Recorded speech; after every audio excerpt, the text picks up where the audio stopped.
Welcome to another episode of the Valorant Tips and Tricks Sent by You series, a series where I show Valorant tips and tricks that you guys send to me. Each episode I'm giving away a battle pass, so if you got any cool tricks, don't hesitate to send them in the Lowlander Discord server and you might be the lucky winner in the next video. Now let's go to Bind and talk about the first trick, the teleporter. There's a cool mechanic about the teleporter that not a lot of people know about, and it's about agents that have abilities that give them direct speed. At this moment there are 3 agents that have an ability like that: Jet with her dash, Jet with her updraft, Neon with her dash and Raze with her satchel. If these agents use one of those abilities through the teleporter, do they keep their momentum? I tested it out and this is what I found. If you use the jet dash, you will stop immediately and stand in the middle of the teleporter. With the updraft, you will keep the momentum though and you will go upwards. With Neon, you will keep sliding a little bit, but not far enough to open it. And with Raze, if you use your satchel too far from the teleporter, you will lose your momentum, but if you use your satchel close enough, you will boost yourself up. Cool info, MrLowlander, but what can I do with it? Well, my friends, now you know if you think that an enemy is in the teleporter, you know what abilities you can use to surprise the enemy, so they don't insta-tap you when you teleport through. A bit like Zoe did in this round. Satchel out.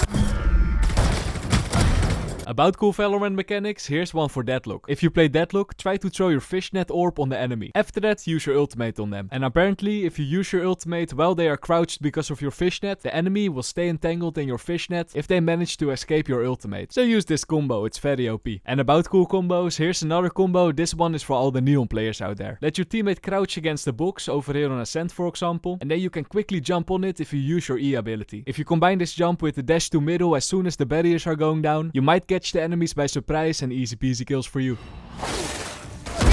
Go, go, go! And while we're on Ascent, I have a question for you. As we all know, this lever over here closes the door on Market. But is it possible to pull this lever and then go into Market before the door closes? The answer is actually a bit more complicated than you think, so I'll give you a minute to think about it, and meanwhile I want to take a quick moment to talk about Valorant analytics. Because Valorant has a problem. At this moment it's very hard to see certain analytics about your account, what makes it harder for you to find your weaknesses if you want to improve in Valorant. But luckily the sponsor of this video, Valorant Tracker, has a solution for this. All you gotta do is download the app and look at that. You can find so many stats about your account, like the amount of aces you got, your kill death ratio, your accuracy, weapon stats, map stats, agent stats, it's all there. And with all this info you can easily find your weaknesses, find out with what agent you have a low % win rate for example, and after that you know where you have to focus on next game. But the stats is just one part of the app. Valorant Tracker offers way more, for example the live match data. When you hop into a game you can see the stats and ranks of your teammates and also the enemies. Handy to make a plan before the game starts so you know for what players you have to be careful of. You also have other handy features like an in-game overlay, detailed match history, guides. So what I would say, try it out yourself with the link in the description. It's completely free, so why not try it out today, my friends? And now let's find out if you can get to Market before the door closes. Like you see on the background, if you stand next to the boat, pull the lever, run to the door, you actually won't be able to make it if you don't use a certain technique. This actually surprised me because I thought you would make it easy peasy, but apparently not if you run normally. This is what you have to do. If you pull the lever, you should run towards the door, and when you're almost at the top of the stairs, jump towards it and then crouch last second. By doing this you will save just enough time to get underneath the door and you got to Market. Congratulations. But MrLowlander, is this trick useful? The answer to that is, I don't know, but there might be one specific situation where you just need the trick, and there's nothing wrong with a bit of extra knowledge, so now you know. Luckily this next trick is useful for sure though. You can use it with any agent and again on Ascent. Just look at this clip.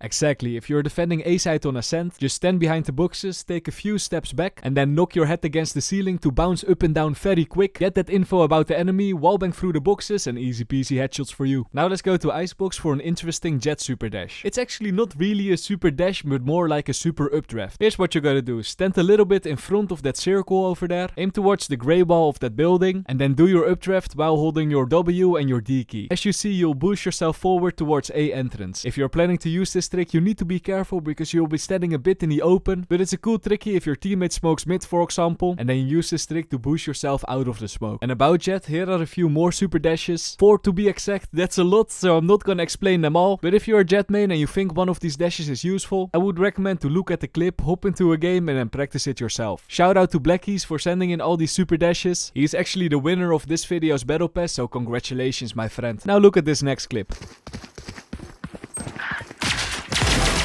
Yes, my friends, here's something you have to know about showers. If you want to push showers from the attacker spawn, you might notice that on the right side there's some stuff. And because of this stuff, enemies won't be able to stand all the way in the right corner. So this is how you should take showers. Step 1. Don't go through the entrance, but go to the left side of the entrance and look to the right. If you don't see a gun of the enemy, then you move to the right side and you check the left. And voila, easy peasy showers for you. This next trick is special because a teammate of me actually used it in game. It's on Breeze. If you're playing on the attacker side and you planted the spike, you can go to the corner of the pyramid with Sage, jump and place your wall on the side of the pyramid. From here you can go for a sneaky peek towards bridge and you can see the stairs. But the good thing about this wall is that the enemies won't be able to see it. So there's no way that they will expect the Sage peeking over there from pyramid. A very OP trick. I don't have the first person perspective, but here you see my teammate making a few kills. Nice. And while we're on Breeze, let's go to the trapdoor because there's a trick that a lot of people are probably doing wrong. If you know that an enemy is under the trapdoor, an OG trick is that you should throw your pistol. The door will open and easy kills for you. However, if you throw your pistol, it takes a bit of time before you can shoot your real gun. Instead of throwing your pistol immediately through the trapdoor, try to let it bounce against the floor for one time. This way you get a little extra time to pull out your gun, and that's how Oja Star got a kill over here. Well played. Let's move on. I think it's time to take a small break from the tricks and look at some trick shots and funny moments. Which clip is your favorite? This Gecko X Brimstone ultimate combo? Ils sont tous. Tous, vraiment tous. Voilà. These insanely lucky wallbangs. One enemy remaining. The jump over the race ultimate, always a good strategy. One enemy. Or this aggressive double jump. Well played, Octopus Lover.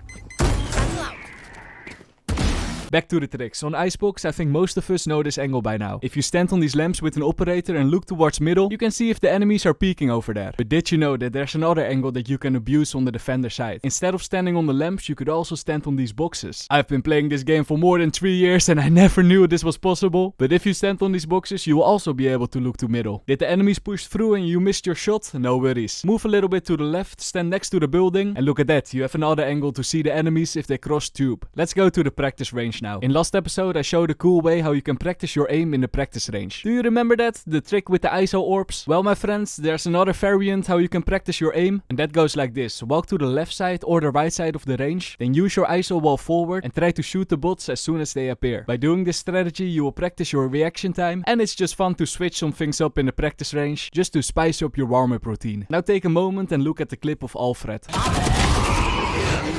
Okay. Get out of my way! I'm back. Okay. Okay, the guy, that friend. One enemy remaining. Wait! Wait, you made us. And he still doesn't know. To be completely honest, I don't have a lot to say about this clip. I just wanted to show you because this is how you should play Yoru. This guy makes a 1 versus 4, uses his teleport 3 times, all to create 1v1 battles against the enemies. If you get a play like this with Yoru, congratulations. So clean, my friend. Let's move on. This next thing is actually a Valorant glitch that got fixed, but it got a cool storyline behind it. Here's what I mean. You see this telephone booth on Sunset? Before last patch, you could jump on the sides of the telephone booth to get on top of it without any abilities. It's a very interesting glitch, but if you looked at the recent patch notes, you see that it got fixed. And there's a reason for that. Usually Riot Games is a bit slow with fixing pixel spots like this one, but this spot got actually used in some professional matches. And because it was used in a tournament, Vito Games fixed it immediately, and now it's not in a game anymore. But now the fun part. This glitch was in a game for so many weeks. Sunset didn't got any recent updates. The only problem is that most people didn't know about this glitch. And I bet that there are a lot more spots like this in Valorant. So my friends, go out there, start a custom game, find those bugs or tricks that nobody ever found out about, share them in the Lowlander Discord server of course, just like all these people did for this video, and win those competitive games. I hope you learned something and I see you guys in the next one. Peace.